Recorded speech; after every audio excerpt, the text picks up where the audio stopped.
پریشان اپنے والد صاحب کے سرانے بیٹھا تھا، یا اللہ یہ کیا معاملہ ہو گیا ہے، یہ تو منہ بھی کسی کو دکھانے کے قابل نہیں ہے، اب میں کیا کروں؟ وہ بندہ کہتا ہے میں بڑا پریشان اپنے والد کے پاس بیٹھا، سوچو بچار میں گم تھا، اچانک میری آنکھ لگ گئی، میری آنکھ لگ گئی، خواب میں نے ایک نہایت ہی حسین و جمیل بزرگ کو دیکھا، ان سے ایسی خوشبوئیں آ رہی تھی، آج تک میں نے وہ خوشبوئیں نہیں سونگی، خوشبوئیں آ رہی تھی، بڑے ہی نورانی چہرے والے، والدہا کے مکھڑے والے،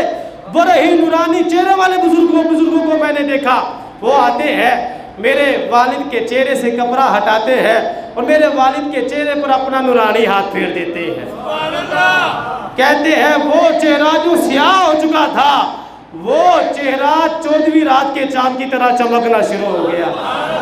کہتے ہیں وہ بابا جی وہ بزرگ ہستی جب جانے لگے نا،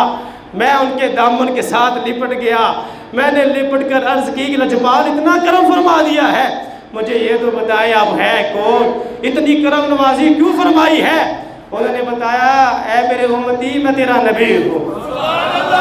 میں صاحب قرآن ہوں، میں محمد بن عبداللہ ہوں، میں تیرا نبی ہوں، یہ جو تیرا باپ تھا یہ بڑا گناہگار بندہ تھا، بڑا گناہگار بندہ تھا، لیکن اس کی ایک عادت تھی، یہ مجھ پر کثرت سے درود پاک پڑھا کرتا تھا، مجھ پر کثرت سے درود پاک پڑھا کرتا تھا، ہے تو یہ بڑا گناہگار تھا جس کی وجہ سے اس کا چہرہ سیاہ ہو گیا، لیکن یہ مجھ پر درود پڑھتا تھا، اور جب یہ بیمار ہوا تھا تو اس نے مجھے فریاد کی تھی مجھ سے، اس نے مجھے پکارا تھا، اور جو بندہ کثرت سے درود پاک پڑھنے والا ہوتا ہے، سرکار نے اس کو فرمایا کہ وہ جب مجھے پکارتا ہے میں اس کی فریاد کو سن لیتا ہوں، فریاد امتی کرے جو حال زار میں، ممکن نہیں کہ خیر البشر کو خبر نہ ہو، کوئی فریاد کر کے تو دیکھے نا رسول اللہ صلی اللہ علیہ وسلم کی بارگاہ میں، اب میرے بھائیو ہوا کیا؟ اب جب پیارے آقا صلی اللہ علیہ وسلم نے یہ حال احوال بتائے، وہ بندہ کہتا ہے جب میری آنکھ کھلی تو میں نے دیکھا میرے باپ کا چہرہ 14ویں رات کے چاند کی طرح چمک اور دمک رہا تھا، تو یہ ہے نیکی، آخرت میں تو کام آنی ہی آنی ہے میرے بھائیو، نیکی دنیا میں بھی کام آ جاتی ہے، نیکی کا فائدہ دنیا میں بھی ہوتا ہے، رسول اللہ صلی اللہ علیہ وسلم کا یہ فرمان یاد رکھے، نیکی کبھی پرانی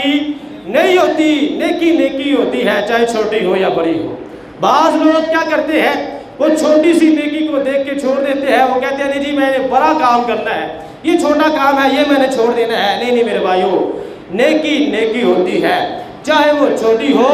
یا بڑی ہو سکتا ہے کہ ہم جس کو چھوٹی نیکی سمجھ رہے ہیں وہی ہمارے کام آ جائے، بخاری شریف کی حدیث ہے نا، آپ کو پہلے بھی میں نے کتنی مرتبہ سنائی ہے کہ ایک بدکار عورت کنویں کے پاس سے گزری، اس کو پیاس لگی، وہ کنویں میں گئی، اس نے پانی پیا، جب واپس آئی اس نے دیکھا ایک کتے کا بچہ زمین پیاس کی وجہ سے چاٹ رہا ہے، اس کو گرمی لگ رہی ہے، پیاس کی شدت ہے، اب وہ جب بدکار عورت تھی ساری زندگی وہ گناہ کرتی رہی، لیکن جب اس نے کتے کے بچے کو دیکھا نا تو اس کے دل میں ترس آ گیا، وہ کہنے لگی جس طرح مجھے پیاس لگی ہے اس کو بھی پیاس لگی ہے، وہ بدکار عورت واپس کنویں میں جاتی ہے اور اپنے جوتے میں وہاں سے پانی لے کر آتی ہے، اس کتے کو پانی پلاتی ہے، رسول اللہ صلی اللہ علیہ وسلم نے صحیح بخاری میں ارشاد فرمایا اے میرے صحابہ، میرے رب کو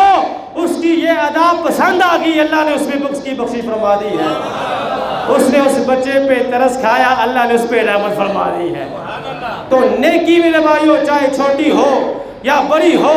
ہمیں کر لینی چاہیے، ہمیں چاہیے کہ ہم نیکیوں والی زندگی گزاریں، سبحان اللہ، الحمدللہ، لا الہ الا اللہ، اللہ اکبر کا ورد ہماری زبانوں پر ہونا چاہیے، درود پاک کی کثرت ہماری زبانوں پر ہونی چاہیے، اور درود پاک کی کثرت کب ہوتی ہے؟ جب ہم 313 مرتبہ، کتنی مرتبہ؟